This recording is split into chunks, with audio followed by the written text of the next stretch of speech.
Olá, eu sou o José Hilário e você é muito bem-vindo a esse podcast. Estamos em nossa primeira temporada falando a respeito do tema discipulado. Neste segundo episódio, falaremos sobre quais são as exigências de Jesus para seus discípulos. No último episódio, falamos a respeito das condições que Jesus coloca para que alguém o siga. É o que vimos em Marcos, capítulo 8, especialmente no versículo 34. É necessário querer, segundo, é necessário negar a si mesmo, depois é necessário tomar a sua cruz e, enfim, seguir a Jesus. Bom, hoje quero destacar uma outra passagem, só que do Evangelho de Lucas, onde Jesus apresenta 3 exigências para que a pessoa o siga, além daquilo que ele já tinha dito lá em Marcos, capítulo 8.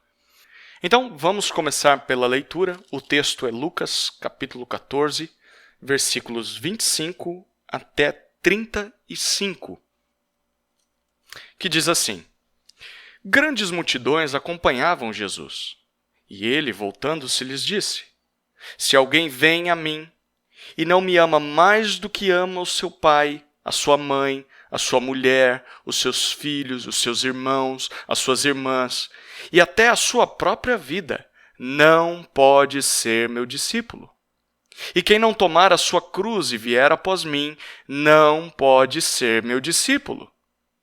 Pois qual de vocês, pretendendo construir uma torre, não se assenta primeiro para calcular a despesa e verificar se tem os meios para concluir? Para não acontecer que, tendo lançado os alicerces e não podendo terminar a construção, todos os que a virem zombem dele, dizendo: Este homem começou a construir e não pôde acabar. Ou qual é o rei que, indo para combater outro rei, não se assenta primeiro para calcular se com 10.000 homens poderá enfrentar o que vem contra ele com 20.000? Caso contrário, estando outro ainda longe, envia-lhe uma embaixada, pedindo condições de paz. Assim, pois, qualquer um de vocês que não renuncia a tudo o que tem, não pode ser meu discípulo. O sal é certamente bom, mas se o sal se tornar insípido, como lhe restaurar o sabor? Não presta mais nem para a terra, nem para o monte de estrume, lança-no fora. Quem tem ouvidos para ouvir, ouça.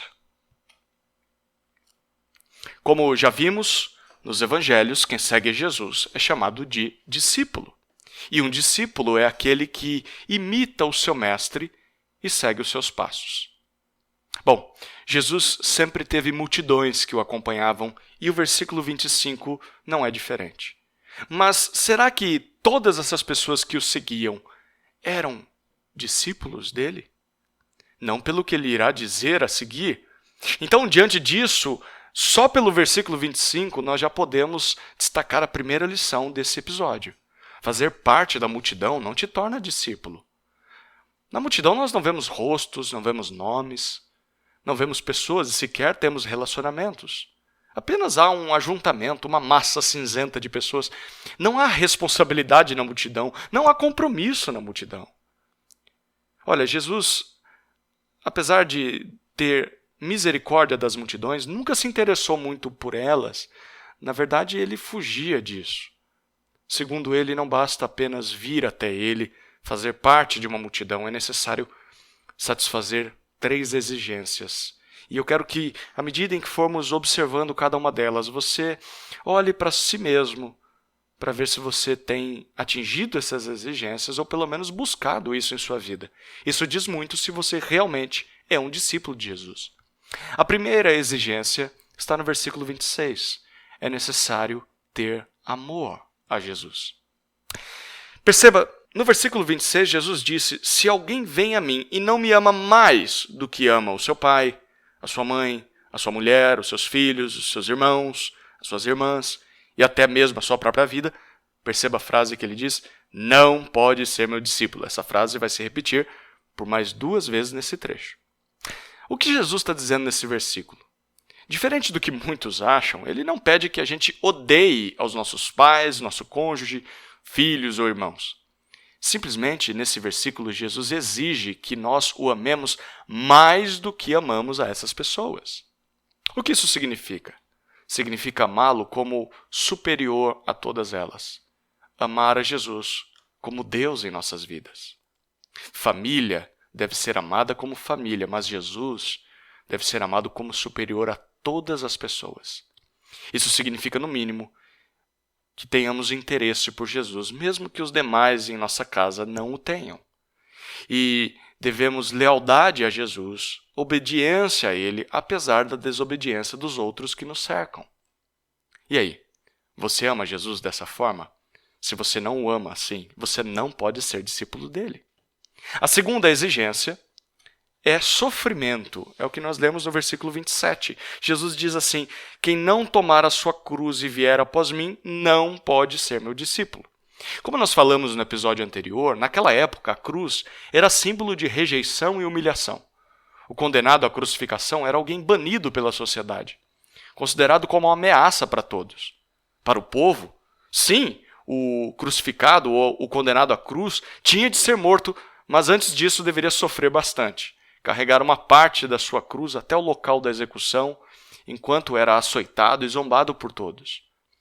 Carregar a cruz, no contexto em que Jesus está dizendo, significa para nós entender que o discípulo vive em um mundo hostil ao Evangelho, em uma cultura que rejeita os ensinamentos de Jesus e, consequentemente, rejeita os seus discípulos.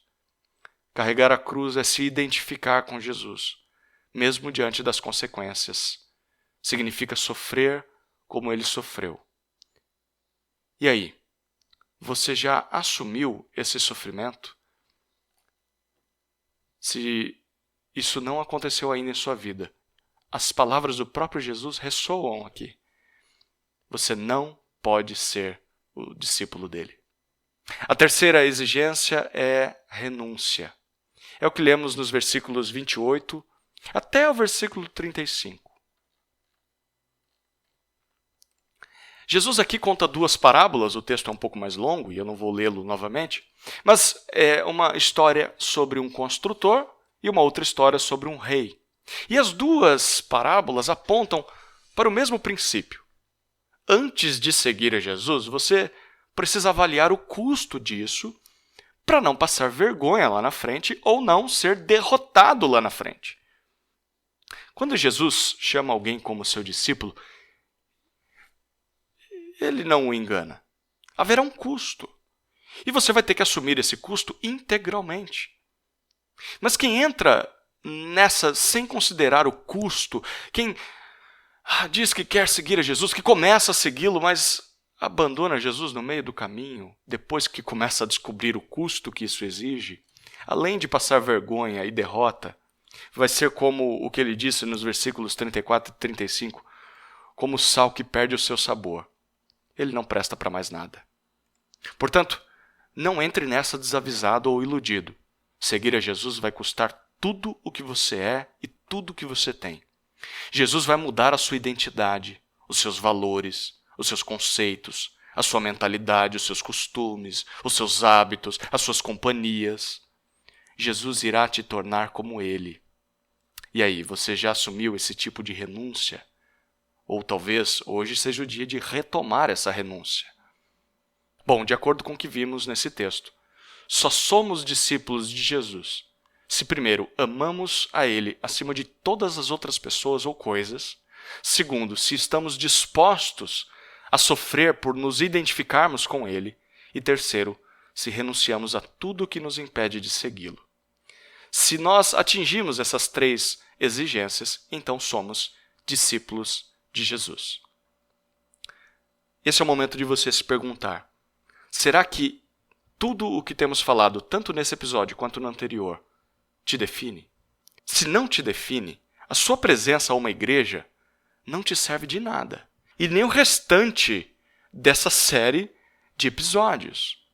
Porque o mais importante em tudo o que você ouve em uma igreja e está ouvindo nesses episódios é que você siga a Jesus. Portanto, decida ser um discípulo a partir de agora. Siga Jesus a partir do que você está ouvindo. E se você já é um discípulo, claro, você não perfeitamente cumpre tudo o que nós falamos, mas você está em busca disso. Então agora você pode prestar atenção aos próximos episódios, porque a partir do próximo episódio nós vamos responder a seguinte pergunta: uma vez que somos discípulos, o que Jesus espera de nós? O que devemos fazer? Isso falaremos no próximo episódio. Deus te abençoe.